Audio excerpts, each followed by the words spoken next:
हरे कृष्णा हरे राम। भक्तों, 3 मार्च 2026 यह कोई सामान्य पूर्णिमा नहीं है।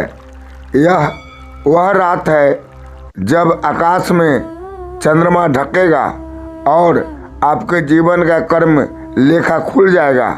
जी हाँ, यह है 3 मार्च 2025 का चंद्रग्रहण।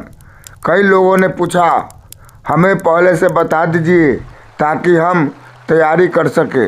तो आज का यह वीडियो सिर्फ जानकारी नहीं है, यह आपकी तैयारी है। चंद्रग्रहण डर नहीं, अवसर है।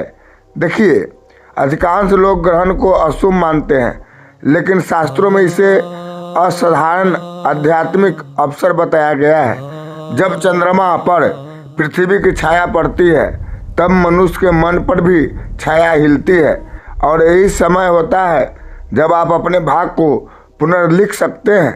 कहा गया है, ग्रहण काल में किया गया जप, दान, ध्यान साधारण समय से हजारों गुना अधिक फल देता है। तो प्रश्न यह है, आप उस समय क्या करेंगे? सोए रहेंगे या जागकर भाग जगाएंगे? ग्रहण काल में क्या करें? सबसे पहले, जब ग्रहण प्रारंभ हो, आप शांत स्थान पर बैठे, सामने एक पात्र में गंगा जल रखे। यदि गंगा जल न हो तो स्वच्छ जल रखे और श्रद्धा से उससे गंगा का स्मरण करें। फिर भगवान के नाम का जप प्रारंभ करें। यदि कोई मंत्र न आता हो तो केवल यह नाम जप ले, हरे राम, राम राम हरे हरे, हरे कृष्ण, कृष्ण कृष्ण हरे हरे। नाम में शक्ति है, भाव में भगवान है। उस समय किया गया जप आपके अदृश्य कर्मों को शुद्ध करता है। ग्रहण में दान कैसे करें? ग्रहण के समय बाहर नहीं जाना चाहिए, तो दान कैसे करें? बहुत सरल उपाय है। जिस उद्देश्य से दान करना हो उतनी राशि अलग निकाल कर संकल्प कर ले।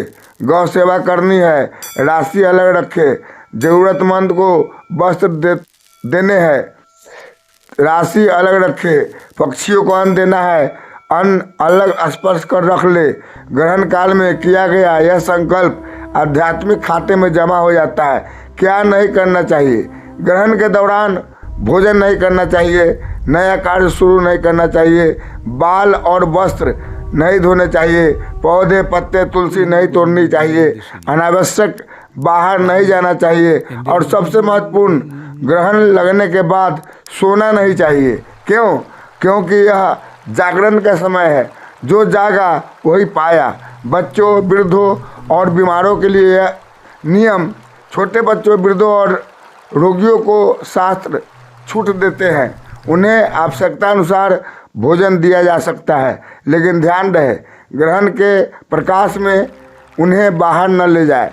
सूतक काल क्या है? चंद्र ग्रहण से लगभग 9 घंटे पहले सूतक प्रारंभ हो जाता है। सूतक लगने से पहले घर के मंदिर की पूजा कर ले, भोजन तैयार कर ले, खाने की वस्तुओं में काला तिल या तुलसी डाल दे।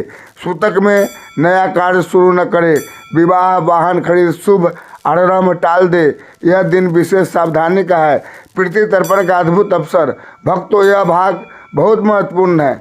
ग्रहण काल में पितरों के निमित्त तर्पण करना अत्यंत फलदायी माना गया है।